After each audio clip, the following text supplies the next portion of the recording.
myself. So to touch on this, because this was a question about that I answered, and then he's adding another question. Basically, he was asking like, how do you lose, like, just not lose your cool when like you're like going with like a plat team and somebody makes like a really brain dead mistake? Like, you're a contenders coach, like how can you have the patience to work with people that are like that bot? I'm paraphrasing, but I was more highlighting the lack of value. Don't add yourself as a coach if the teams can't if the teams themselves can't, I assume can't. Oh, if the lack of value yourself, don't as a coach, the teams can identify obvious mistakes. I don't mean to imply genuinely getting annoyed at the mistakes, just rather the fact that you can't illustrate or provide a knowledge to the game. If you're hauled to circle an obvious mistake, you don't need as a coach any kind of highlight. The feeling of, if I was on another team, I'd be adding more value and interest to people. Okay, so in other words, you're saying, what kind of value can you add as a coach when you're coaching a gold plat team and it feels like every mistake that you're pointing out is just, oh guys, we literally just wasted every ultimate, or we did this, or we did something really brain dead here, and everybody's like, oh my gosh, what was I thinking, you know? But it's not like you're not like teaching, you're just like pointing out obvious errors. So two ways of looking at that. Number one is, I always, whenever I'm coaching a team, obviously there has to be a level of improvement on basic errors. Like if my Sigma's leaving out his or her shield way too much, then we want to bring that up, and they need to know that. They might know that already, but I'll want to highlight it. They need to get better at that. But oftentimes I don't dwell on those micro stuff as well, because I assume that to get better on its own. Kind of like you said there, I won't spend a lot of time on it because it's not something I need to coach. They should know not to do that. They should get better at that. So what I'll do instead is, like during that review specifically, I highlighted team play, communication more, because that stuff is even more important. Like, you could scuff up your cooldowns, but if you have a good plan, it's okay. It's gonna those scuffed cooldowns are gonna matter a lot less. Like, do you think Overwatch League coaches like agonize hours over perfect cooldown usage and perfect positioning? Sometimes, but a lot of coaching, especially team coaching, comes more about understanding the concepts of the game better and executing as a team better with communication or whatever. So with that team, I knew the best thing I could do, not only to teach them, would be to teach them about teamwork and communication. But I also knew that it would encourage them more if I focused on something other than the obvious stuff. So I can't get caught up in the details. The other way I want you to look at it as well is, like, even if, like, a coach's job isn't just to teach, right? My job is not just to teach, my job is to coach. So when I'm coaching and teaching are different things. Teaching is informing you. Coaching is like encouraging you, keeping you accountable, keeping everybody focused on the same page. In other words, I could coach a team and I might not teach them like hardly anything, but I encourage them. I'm like, all right, guys, we got to train. All right, what's the plan? I solve like interpersonal issues. I keep everybody focused. I encourage everybody to work harder. Like, that's coaching, right? I might be a baseball coach trying to coach basketball, and I might know nothing about basketball, but I'll have a positive impact on the basketball team because I'm encouraging. All right, guys, we got to focus. Whatever you need to do it now. Focus up. Like, that's coaching. That's coaching. And coaching isn't always, I have to be smarter than the enemy, like the guys I'm coaching, right? So you're in this mindset like, oh, you have to be presenting new information, otherwise it's not coaching, and that's just false. How old are these screenshots? What screenshots? This is going to sound like an essay question, but to what extent do you think Samira's taken Brig being fundamentally broken from launch true? I don't know. I haven't thought a lot about Brig. Brig was definitely fundamentally broken on launch. I hear the anti-dive and enable DPS was like too strong. I think she's a lot more balanced now, but like, it's really hard for me to have an opinion on Brig when there's so few flippin' off supports.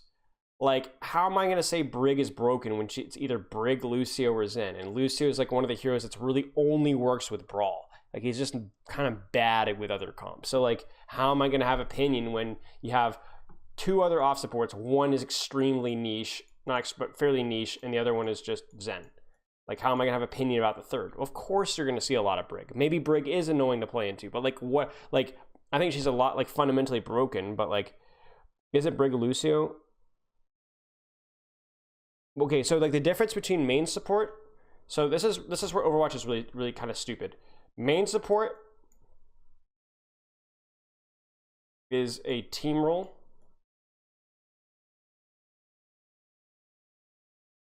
So in other words, main support is a player role. Let's put it this way: is a player role.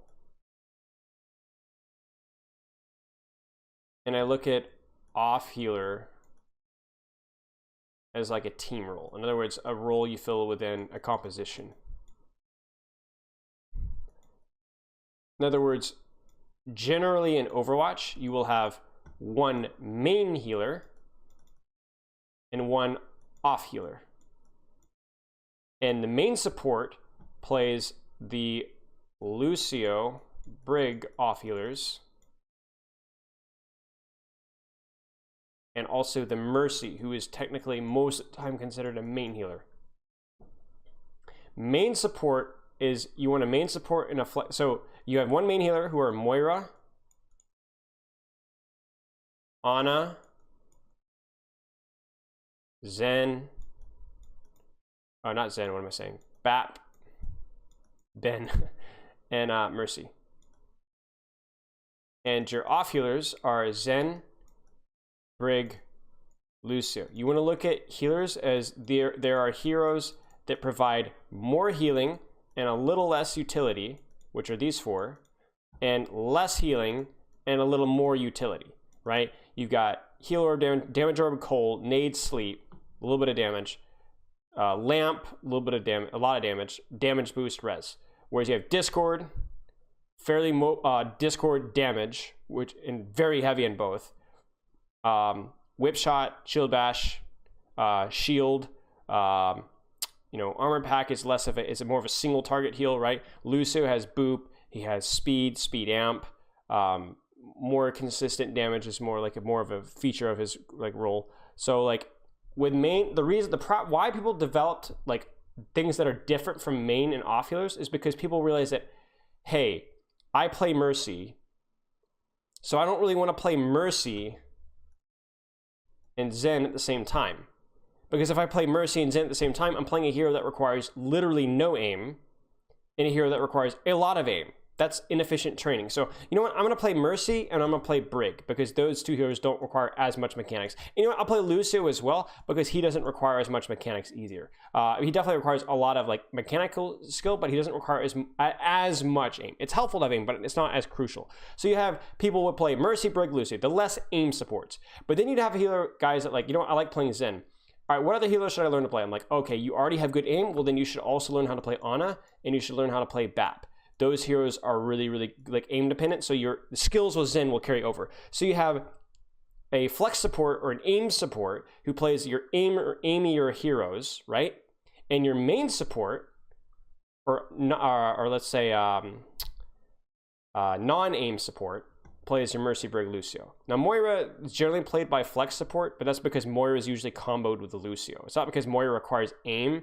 It's just because Moira, you don't want your Zen player playing Lucio that he's never played before. You just want to put him on Moira, right? Now things get a little bit tricky when you have Bap Zen as meta. Now chat, why is Bap Zen a tricky meta? Why for a teams? Why is Bap Zen why is that tricky? I want you guys to tell me.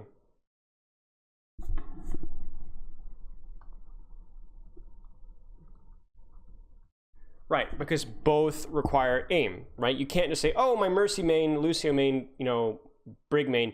You can play, you have to both require aim. So you basically have to say, okay, which one requires more aim? Your Zenyatta or your Bap? And most teams would say, I'd rather have the Zen guy be the better aimer. So we're going to put our main support on Bap, right? And that's generally what would happen. So you'd have your main support, the guy that doesn't aim a lot, play Bap, and you'd have your flex support or your aim support guy play Zen because Zen requires a little more aim than Bap. So the difference is, to simplify things, is you have aim supports versus non-aim supports, and you have main heals versus off heals. Right? And that's really the only difference. And the reason flex support is just aim. That's it.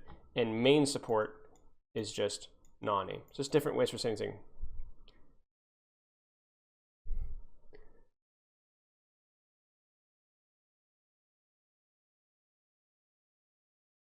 Sure, that's fine. It doesn't matter how you want to yeah, that there's some logic behind that, Raimoli. That makes sense, or Raimol, excuse me. So yeah, there's not really a nitpick, but that kind of explains it for you. Okay. I was like, did I know that person? All right. What should but again, with regards to Brig, it's hard for me to say if whether Brig's broken or not. I think she's not OP right now, but the problem with deciding whether Lucio or Zen or Brig are broken is because your options are just limited. I think Mercy could be cataloged as kind of a hybrid because she doesn't heal a lot and she damage boost is pretty good with utility. But, you know, is Mercy an off healer or a main healer? We don't really know. She's kind of in between. But, like, there aren't a lot of options now. Like, as supports come out, if we continue to see Brig, then we have an issue. But Samira is just a man-child. Like, he's like me, but more annoying. Like, I watch clips of me, and I'm like, gosh, I'm so loud. And then I watch Samira, and I'm like, wait, never mind. No, I'm not. So I don't know, like, if that's his kick or his thing. But, like, yeah, I take everything he says with a grain of salt. What should I be leaning on as a DPS as I'm playing the game? We'll be thinking as DPS. Almost every game I play, I just can't play without thinking. Because if I just walk into the high ground without thinking, this causes me to be very inconsistent. Making dumb mistakes like using high noon in front of row tracing. Well, the big thing, so this is an extremely general question, but I think always what I would ask myself when I'm playing any hero, and this is not just DPS, but making, like, what is my hero good at? Like, what do I want to do? What do I do with this hero? So don't just pick a random hero. Pick a hero for a reason. Like, why are you playing Tracer? Why are you playing McCree? And then not just what are you doing, but then what is the purpose? Like, how does this hero generally play? Like, I think the whole play style thing that gets echoed a lot around Overwatch, like, oh yeah, Widow playstyles and Tracer playstyles, that's just like overblown. Most of the time when you play a hero, you play it basically the same way with a couple of adjustments depending on the map and the composition you play into. But those are generally small adjustments. Like, you don't play Tracer radically different into spam or brawl or dive. It's similar in playstyle, so you don't have to learn all these new crazy things. Just pick the hero. This is what the hero's good at. Okay, so that's what I'm gonna do. So have a goal of what do you do with this hero, and then I guess the other thing that I'd add is like play with your team. And what I mean play with, I mean play at the same time as your team. So not necessarily with next to your team, but make sure that you're doing something at the same time as your team, as your running out of space team. So synchronize your pressure, whether it's on Widow, Bastion, flank, you know, Tracer, McCree, whatever. Don't 1v6. Go in, wait for your tanks to take space, wait for the enemy team to do something, and then you do something. You synchronize your pressure as best as you can. As best as you can. How do you calm down players who are tilted for losing a map in scrims? I mean, basically, there's not a lot you can do. You can just, guys, okay, focus. Like, what are we working on here? Remind them of like what we're working on. Remind them that, hey, bad stuff happens. Doesn't matter. Focus on what we need to do next map. And get the conversation started. Don't worry about it, guys. What are we doing this map? What do we want to do for rotations? John, you know, Bill, Rick, George, Sandra, like where are we going? What rotation are we doing? Don't worry about it. Focus on what's next, you know? Because everyone gets frustrated after a map loss or if things go poorly, but like make them think about what's coming up next. You stay in the moment. You don't dwell in the past. Like what do we need to be thinking about right now? Like what's the next goal? Leaves hydrate. Thank you. I'm almost out of water. This is my last sip. But like that's just the simplest answer of doing things. Come on, Leaves. Dang it, I gotta get some water. Give me a second. Screw you, man.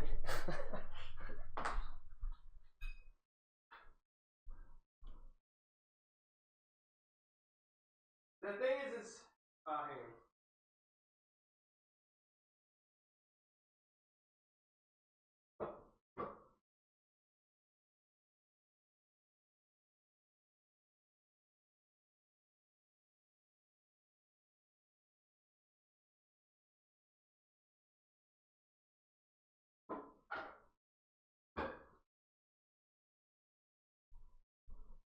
Alright, sorry about that.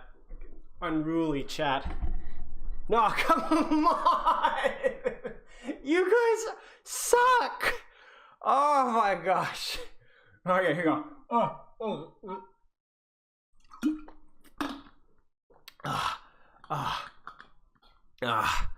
Okay.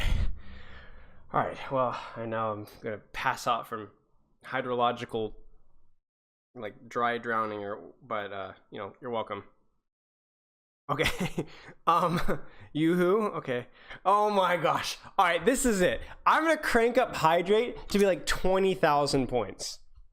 Oh, posture check. Wait, there's a hair check in there too? Man. I'm literally like losing space. Where the heck is my brush? Hang on.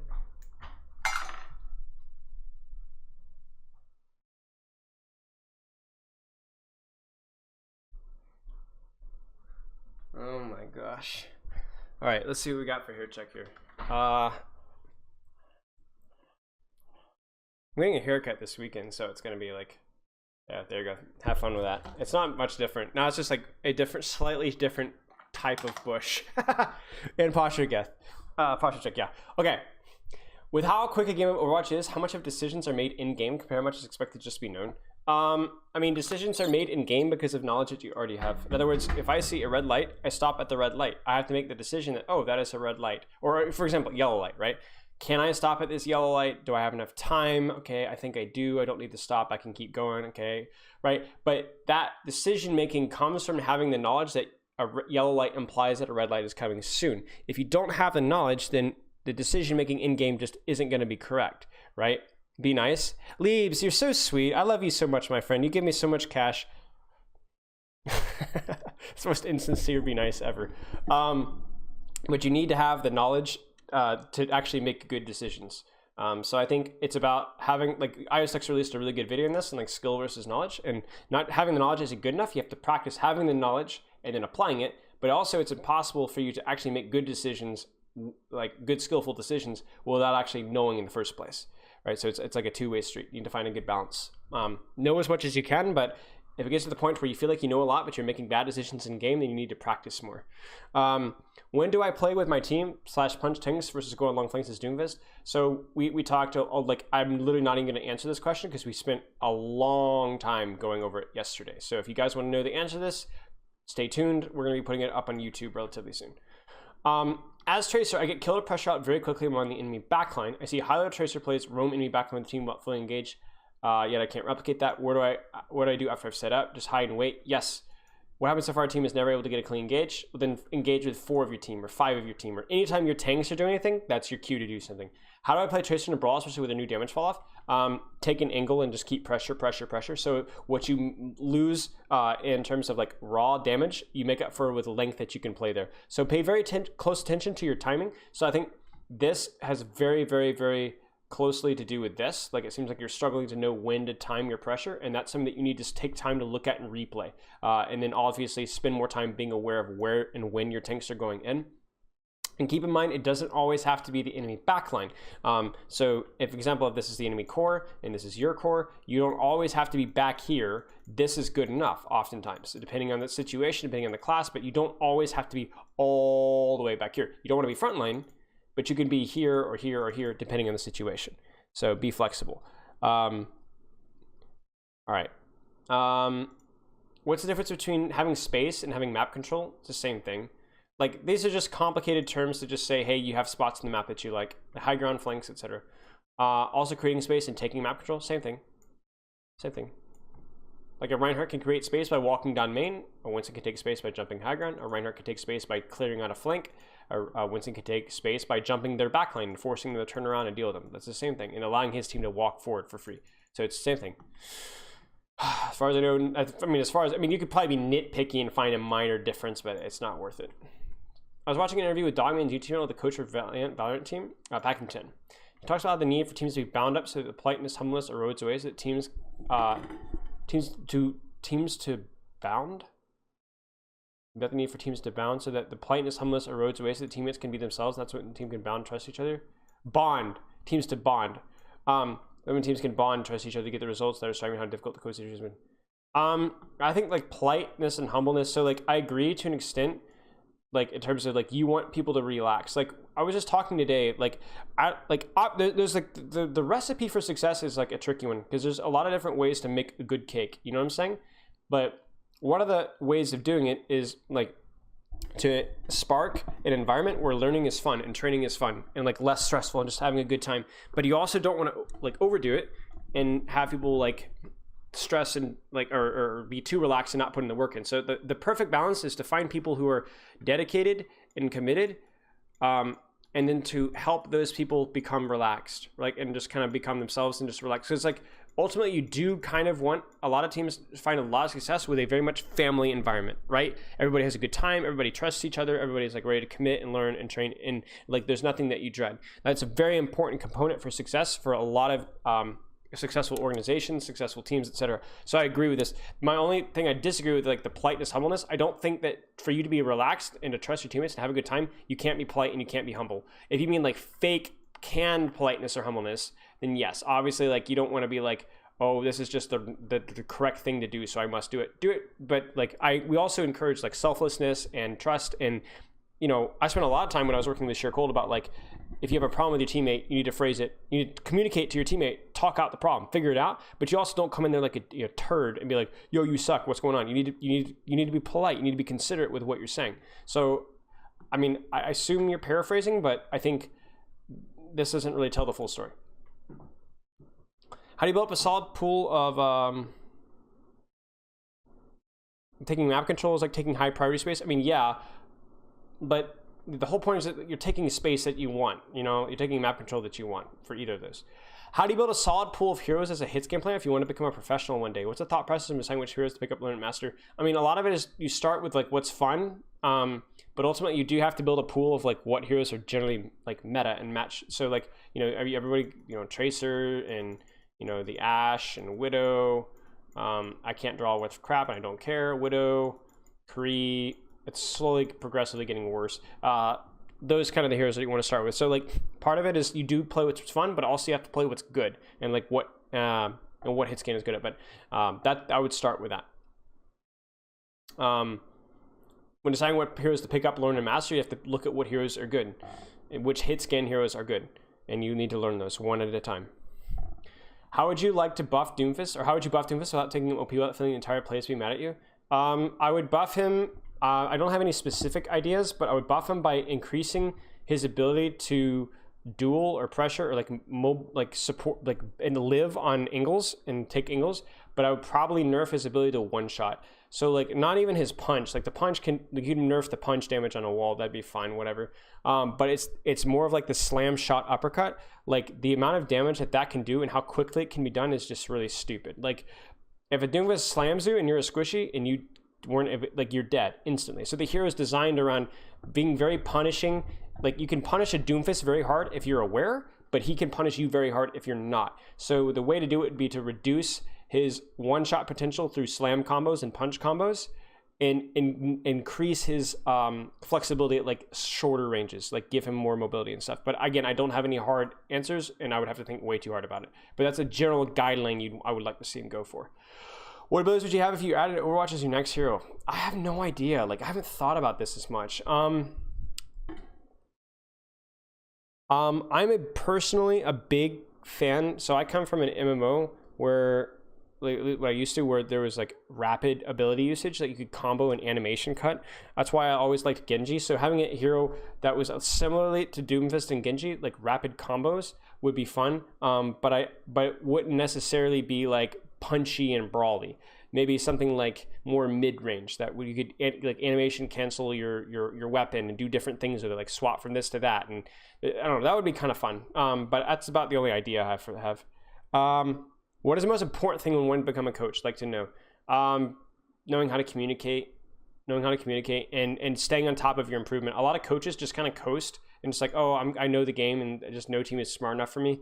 But you have to really work in your communication, and you need to be constantly looking for feedback from your players, managers, other staff members, whatever, and constantly improving your game knowledge. Like you have to understand that improving as a coach is just same thing as improving as a player. The difference being that it's a lot harder to get better, because it's a lot harder to get feedback as a coach than it is for a player. Like a player knows what he or she needs to work at, because like you can ask a coach or ask a player, or like you can look at your feedback and you can look at your replays and stuff, at least at the pro level. But as a coach, like it's hard to talk with other coaches, and who gives feedback to coaches? Players. But sometimes players don't always have, like, it's hard, but you need to be constantly looking for feedback. Like VOD review your coaching kind of a thing. And communication is a big thing. Do you think Hanzo, Kree, Pharah, Soldier, Genji, and Doom is strong enough would make a good hero pool for flex DPS on Diamond? Hanzo, sure. Kree is probably not necessary. Pharah is good. Soldier's definitely not necessary. Genji and Doom of strong again. Sure, that's fine. I would probably you definitely need to learn Echo though. And if you can, I would learn, so like you throw in Kree Soldier, if you're gonna learn a hit scan, learn Tracer or Sombra. Those heroes cover way more gaps. So like learning, you have Hanzo, Pharah plus Echo, right? So that's a really good projectile pool. And then you have one flanker that you can play competently. And I think that's a really, really good pool. But I don't think Kree or Soldier are necessary at all. And Genji, Doom, obviously if those become stronger again, sure, those are fine. How would you go about, last question, how would you go about breaking a spam comp on Blizzard will be with Rein? Think Orisa, Sig, Bap, Kree, Genji versus Rein comp with Ana Lucia, Rein. I didn't starting to Winston in the game, so what I would do is I would either number one try and clear high ground, but if there's spam, if they're on the opposite side of the high ground, so in other words, if we're thinking Blizzard world, we're like thinking the high ground here, right? And then there's like the turret up here, you know, and this thing up here, right? And then the stairs down here, and then there's the high ground over here, like the bridge over here and the bridge over here, and then the cart kind of goes like this, right? The cart goes like this is a real drawing, by the way. Okay. What I would do is as a Rhine is I would either go and contest high ground, like go and clear high ground. But if they're all grouped in high ground, then that's kind of still a long distance you have to traverse. So what you could do is you could push cart to like here, and then you could push cart from underneath high ground. So like force them to drop to spam you. Like play underneath high ground, play underneath high ground. So basically you either clear their space or you play in a way to where the space doesn't matter. So in other words, you clear the high ground or you play along here where the high ground can't shoot you. You make them drop, and then when they drop, you can rush them.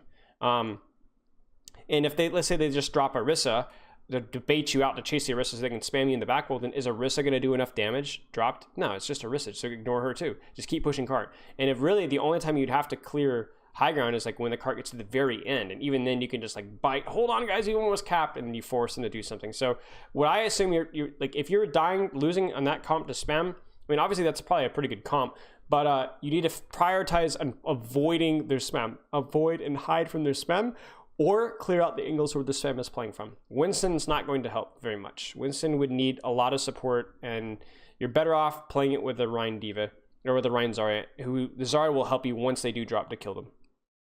Diva would probably be better as well, but your Diva would need to be disciplined and not take damage until the fight actually starts. Okay. You're welcome.